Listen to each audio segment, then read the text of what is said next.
What's going on, YouTube world and YouTube tribe? As you can see from the title of the video, yes, I just got back from seeing Resident Evil. Welcome to Raccoon City. Right off the back, I want to say that one of the things I did like about it that they put the title card for Resident Evil is directly from the first game, so that was kind of cool. But yeah,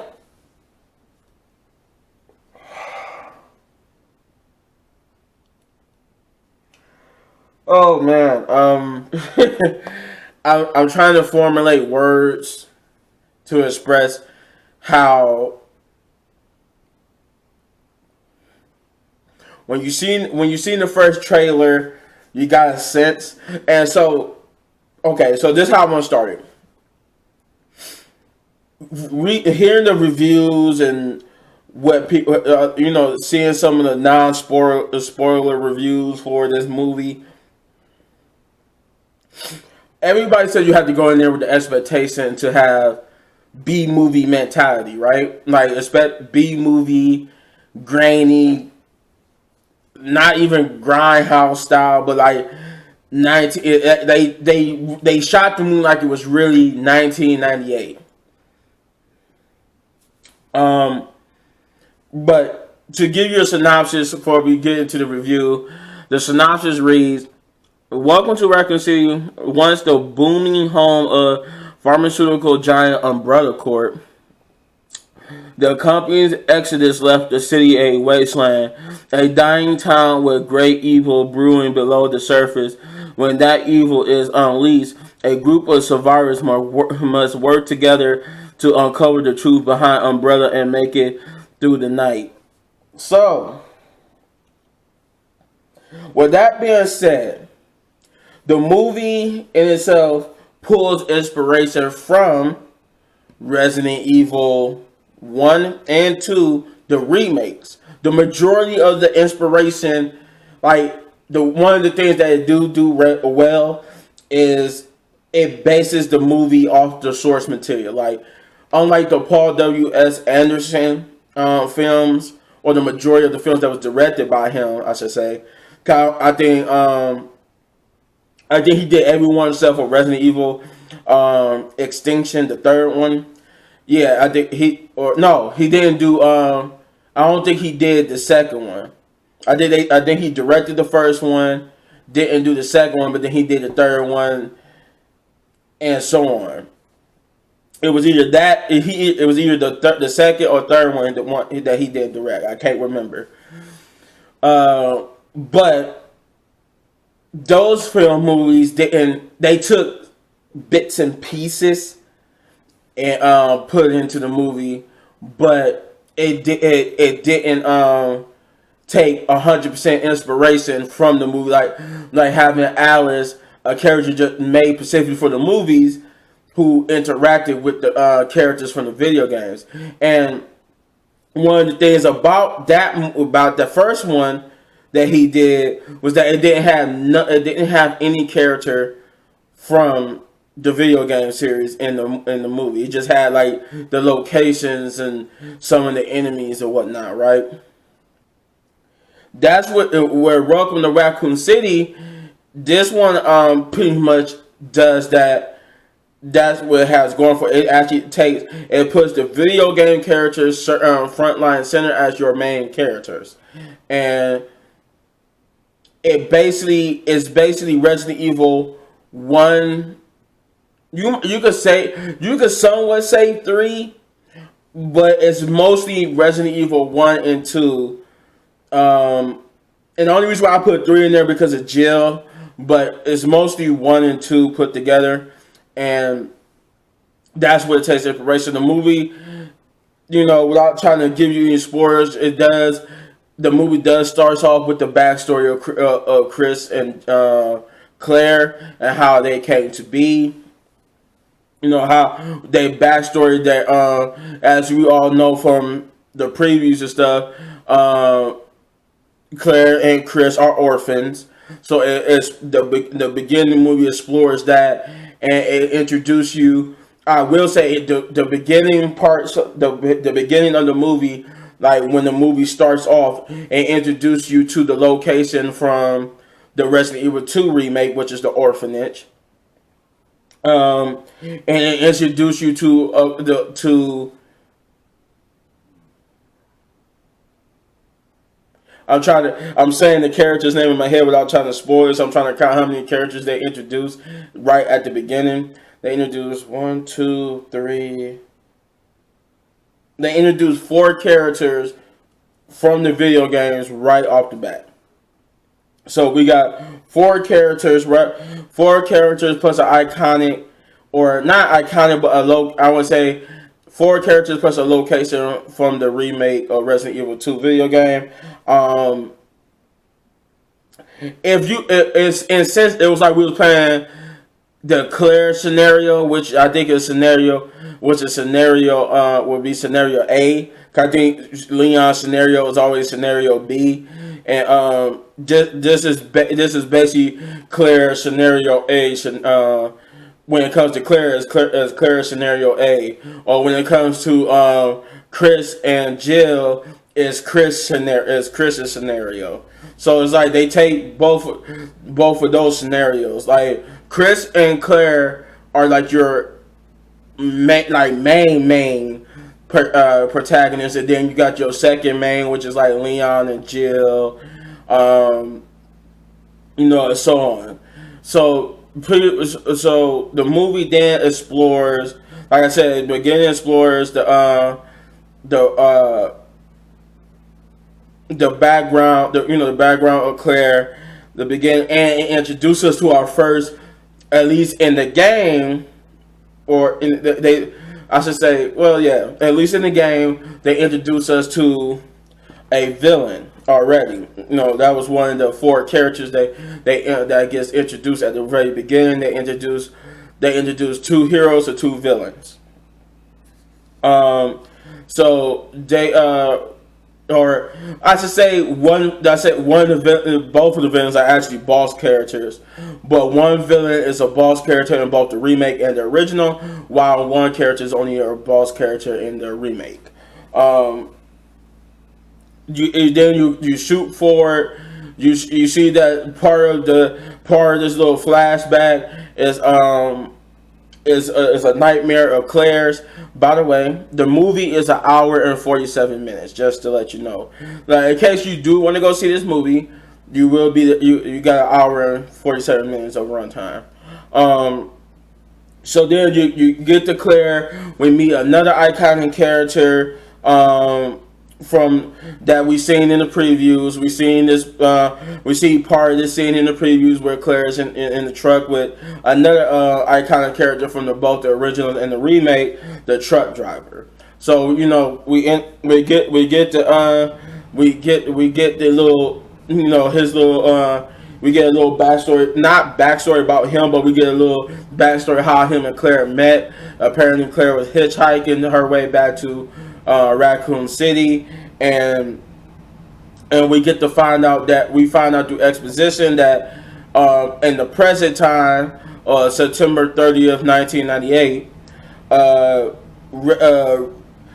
the reason why the town is basically like a desolate, basically withering, dying town is because brother has packed up and literally left to a new location, and then we are told, like in Resident Evil style, like they had the little text telling you like about they do a little text Resident Evil exposition, like which was a nice touch about brother and them uplifting into a new town.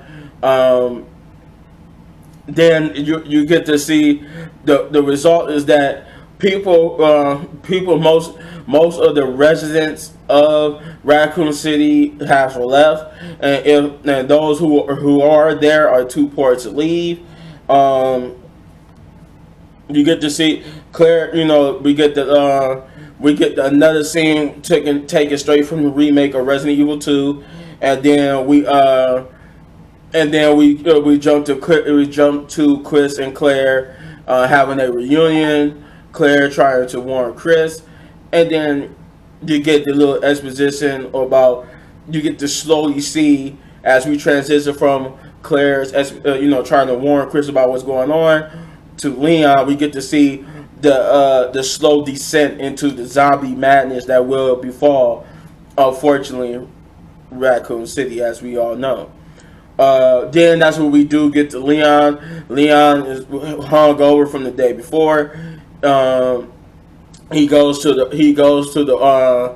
Emmett's diner to go get something to eat to cure his hangover. Where he gets picked on by Whisker a little bit. He's drunk, so he's kind of passed out, and he gets picked on by Whisker. And you see, this is where we meet Whisker, Jill, and Richard Atkins, I think is his name, because that's another character from the video game that was there. I think his name was Richard Atkins. I want to make sure that's who that was. I just want to make sure that was Richard Atkins. Yeah, that was Richard Atkins. Okay. Yeah, so at this diner, you see Albert Whisker, Jill, and Richard Atkins. Chris is like I said, he was at his house dealing with Claire. So they get a little exposition, and we meet what would be the gang's attempt at a makeshift Bravo team, and man, would you see, Bravo team is just two people, and they call it Bravo team.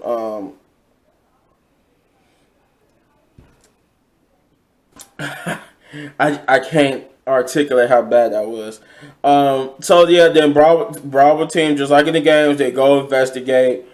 They're dickheads to Leon, but then they go investigate the Spencer incident. We'll find the audience, and audience along with Wesker, Jill, and Richard. Richard, I forgot, and what's his name? Brad Vickers. He was also there. They all was told about the incident. Something happened up at the Spencer estate, which has been abandoned since Spencer was basically. I guess they said he was. He's long since dead now, and he basically, something happened up there, which is impossible to happen because nobody should be up there. But they go investigate. And this is kind of where it takes the inspiration for Resident Evil 1, where since nobody's heard back from Bravo team, Chief Iron sends Alpha team, which is Brad Vickers, Albert Whisker, Jill Valentine, Chris Whitfield, and Richard Atkins to go see what happened to Bravo team and investigate whatever was going on in the mansion. From there, Claire gets an encounter with a zombie. That's what leads her to the police station, and pretty much the tropes of Resident Evil 1 and 2 happens. You get the betrayals, the host. You get to see some other characters. You get to meet the Birkins, both Sherry, William, and Annette. It just goes into somewhat of what Resident Evil 1 and 2 is, and it kind of goes downhill from there. But overall, the movie is an acquired taste. The movie mainly it tries to give so much to the fans of this movie, for the movie who've been clamoring for a true to game to movie adaptation. I'm one of them because I even wanted Paul W.S. Anderson to at least do one movie that was faithful to the game, without making Alice or having Alice in it, but making the game characters the main character. And we only got that with Resident Evil Apocalypse, where in Apocalypse, the main character Apocalypse was the only movie of those series of movies where the video game character was the primary protagonist, and then Alice was moved to secondary. That's why when Apocalypse starts, it starts with Jill and everything going down, and then that you saw that beginning part with Alice, but then Alice is gone, and then it's all about Jill until they meet Alice at the church, because Alice in this movie is a secondary protagonist, but quickly the movie becomes about her. But anyway, enough about those movies. So the movie in itself, Resident Evil Welcome to Raccoon City, is an acquired taste. But it hurts itself in that sense too, because the movie caters heavily to the hardcore Resident Evil fans. Like, if you know about Resident Evil 1 remake, Resident Evil 2 remake, if those are your first times playing Resident Evil, you will somewhat get the references. But the references in this movie is basically a combination of original Resident Evil 1, 2, and 3. That's even a reference to Code Veronica. There's a reference to Resident Evil Code Veronica. And then they mix those references with those original games with the remakes. The movie is very acquired though. It's like it's very B movie. The CGI is very B movie esque. Is basically B movie horrible CGI, and I wish they never would have did that. But obviously, I don't know if they needed more budget. But so we're gonna get to the positives. The positives about this movie is that one is true to the video game series, which means that for better or worse, Claire Redfield, Leon, Jill, and Chris are your main protagonists. There's no made for just a person that was specifically just made for the movies that wasn't in the game. Every character was at least a video game character. Yeah, every character was a video game character. So that's a positive. Every character is a video game character. Except for the two police officers that was Bravo team. I think they were just the two members that made up Bravo team was just probably the only people that was made for the movie, and they met a gruesome fate. Positive number one is that the movie is faithful by having video game characters as your main characters. The locations is another one. The locations are very stunning and very true to video games. It's like you really are watching a live action version of the video games.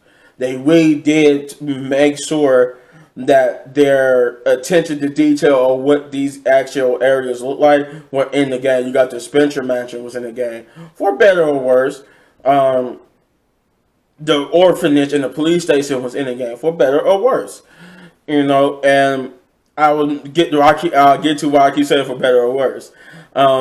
So that's the second positive, was the locations.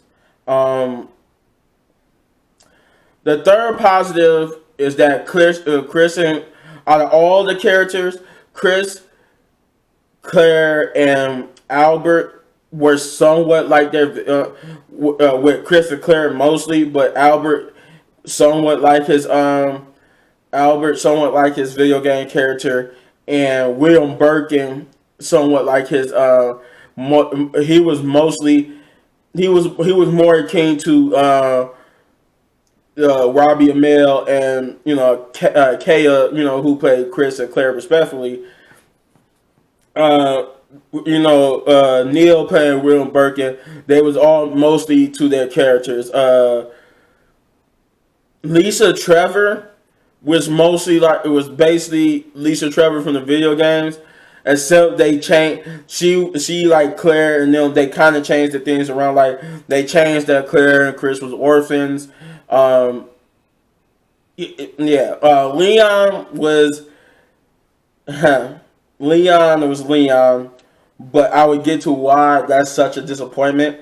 But for him in the in this positive section, his character was basically for better. They did get that he was a rookie cop on his first day.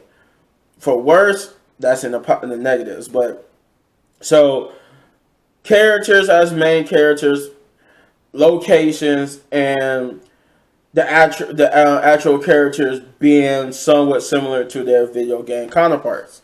Another positive was certain sections was basically recreations of the video scenes from the video game. You got a recreation of the first zombie encounter from Resident Evil 1, the recreation of the liquor scene. But that was another one. And the final positive for me is I forgot what was the final. It was a final positive. I just had it in my head. Well, I guess the final positive would be like the reference. That's what I was trying to remember.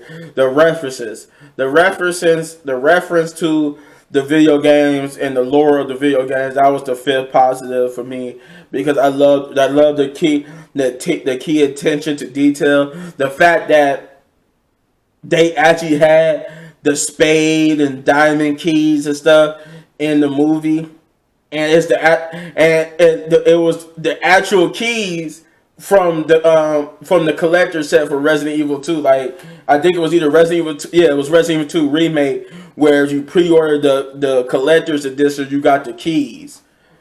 And they actually had those keys in there, and they actually was able to use it to unlock a door. But yeah, that was like my other positive. The negatives. Whew, okay. First negative. Leon was an idiot. Like, I don't know what made them do that, but Leon, and this will lead into this negative. This first negative is actually for two people. Leon was an idiot. Jill was a psychopath. I mean, she wasn't like that's not saying she's an antagonist. They just basically made her like a loose cannon, and she's not really a loose cannon. Jill is like a driven, determined to expose Resident Evil, Umbrella Corporation type character. She's driven and determined, and here she was just basically, she was like a head over heels in love with Albert Wesker, loose cannon type character,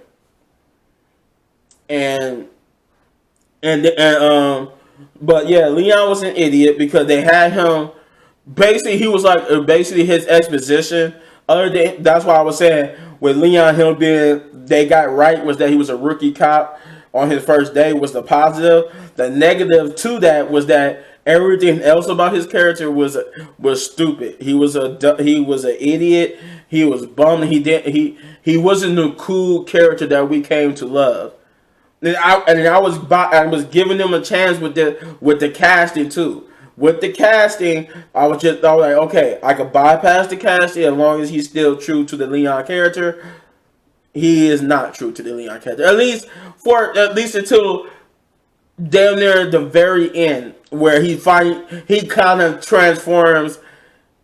But it's so much at the end we only get to see a glimmer of the Leon from the games that we grew to love. But the majority of the movie, we're following a bumbling dumbass Leon. Jill, like I said, she's she's a love-stricken character who she's love. Like it's very obvious she's in love with Whisker, and Whisker somewhat has he's so they somewhat show that he might have those feelings for him, but it's not obvious if he does or do. Um, well, I'm trying to figure out what else I want to say about it. Jill, that was it for Jill. Jill, yeah.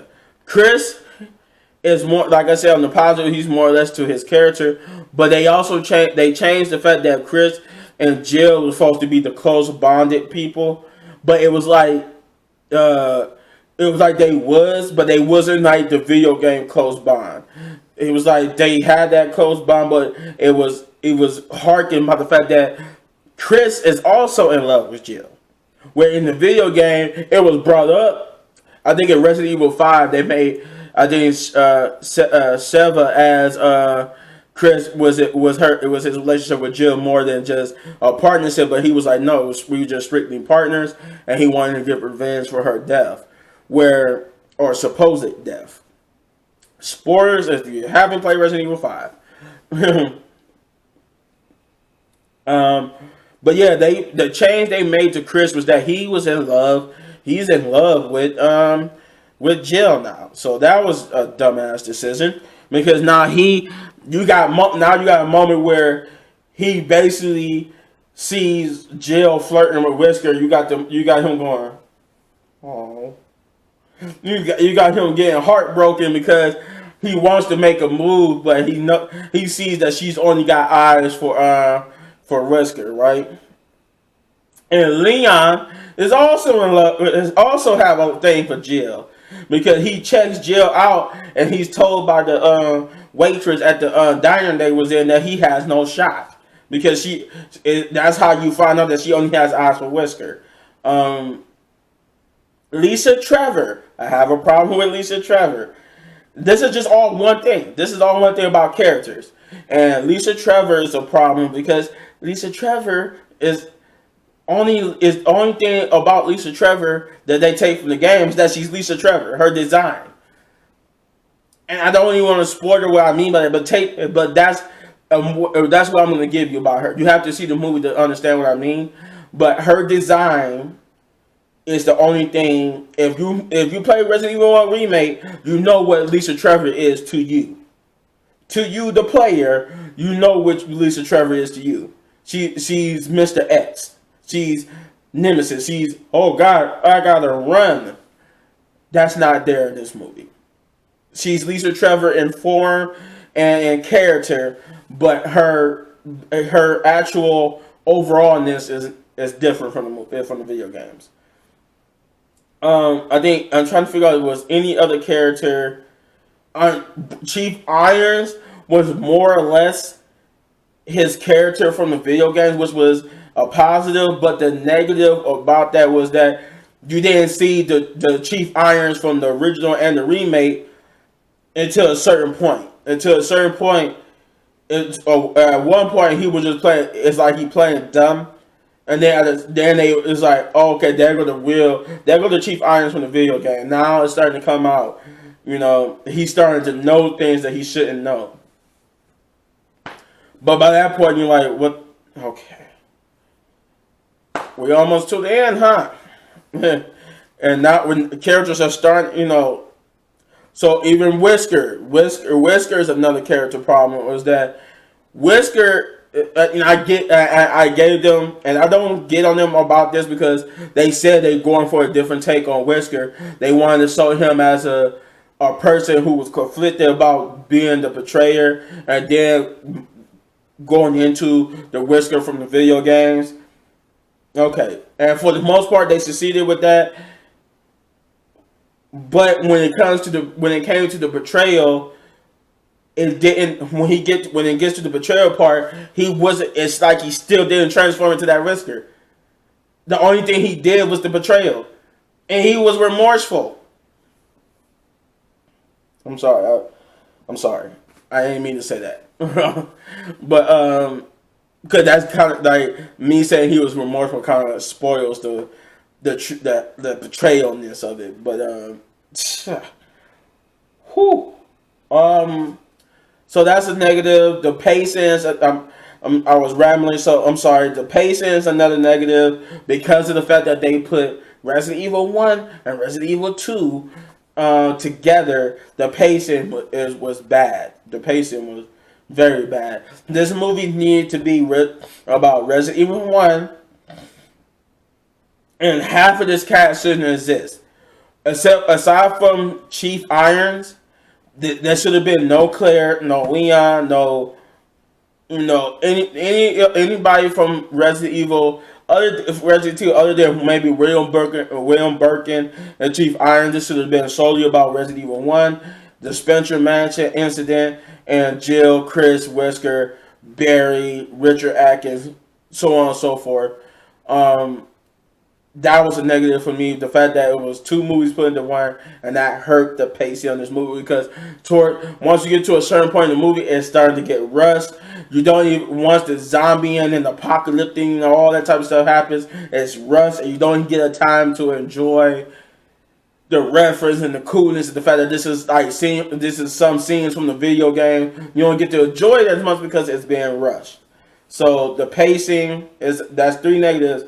Characters not being exactly who they should be.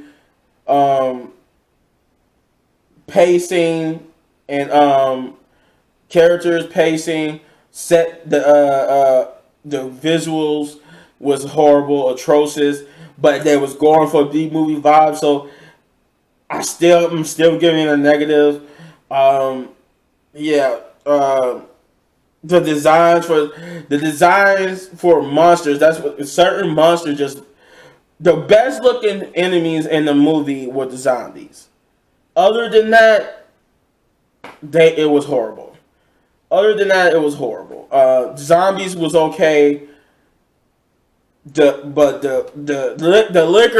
liquor, I would give you the liquor. Lisa, Trevor, and the liquor, I'll put that in the positives. Lisa, Trevor, and the liquor were the best looking monsters.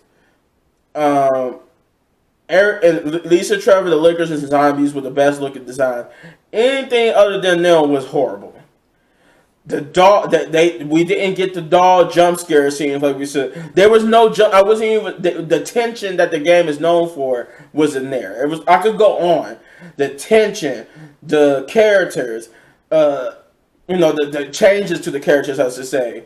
The tension, the characters, the pacing of the story, the graphics, the monster designs was horrible. It was just the acting was also a negative to me. Like I feel like certain characters did the best. Like Robbie Amell, the girl who played Claire, Neil. They like the three people who signed the best in this movie, and everybody else was kind of just meh. So all in all, I'm about to end this video. All in all, if I were to give this movie anything, I would give it 5 big ups. And if you don't know what that is, if you get to the point you're like, what do you mean by 5 big ups? That's my rating system. 1 big ups to 10 big ups, and I give it 5 big ups. 5 meaning below average. For me, 6 is above average. So 5 is below average. 4 is like bad. 3 is super bad. 2 is awful, and 1 is god awful. This movie is a below average movie. 6 going to 10 is like 6 is average. 6 is average or above average. 7 is like, okay, that's okay. That was an okay movie. I enjoyed it. 8 is that was a good movie. I actually enjoyed it. Not too many negatives. 9 is okay. Yeah, that was a little great. And then 10 being awesomely perfect or just perfect. So with that being said, yeah, this movie is a below average 5. And I also tell people that does this mean when this come out like on DVD, do that means I buy this? This movie, I don't need. I actually probably will never watch this movie again. To be honest, if I do watch it, it's only because that this is the only movie that's faithful to the video game. So if I do see it again, it's because it's faithful to the video games. But I don't need. I don't have the urge after seeing it. This is not a movie I have to buy and add it to my movie collection. This is a movie I just probably like casually watch, or it's like at best, like if I see it, if the next time I see it is because somebody, oh, have you seen that new Resident Evil movie? Yeah, I've seen it. Like, oh man, I haven't seen it, but you want to go check it out with me? Just because since you've seen it, all right. Before I end the video though. One of the funny things about it, I forgot to put this in the beginning, but I'm putting it now. This how bad the movie was to somebody else, because I was looking for audience reaction. It's a Tuesday, understandably people at work, so not a lot of people go do movies on Tuesdays. But there was at least one other person in the movie. This person came late. I got there when the previews were still playing, so I got to see the movie from beginning to end. This person came in maybe 5 or 10 minutes into the beginning of the movie. Like, I'll say this person missed the backstory. How he came in was already in the present, and he watched the movie for a good 20 to 30 minutes and left.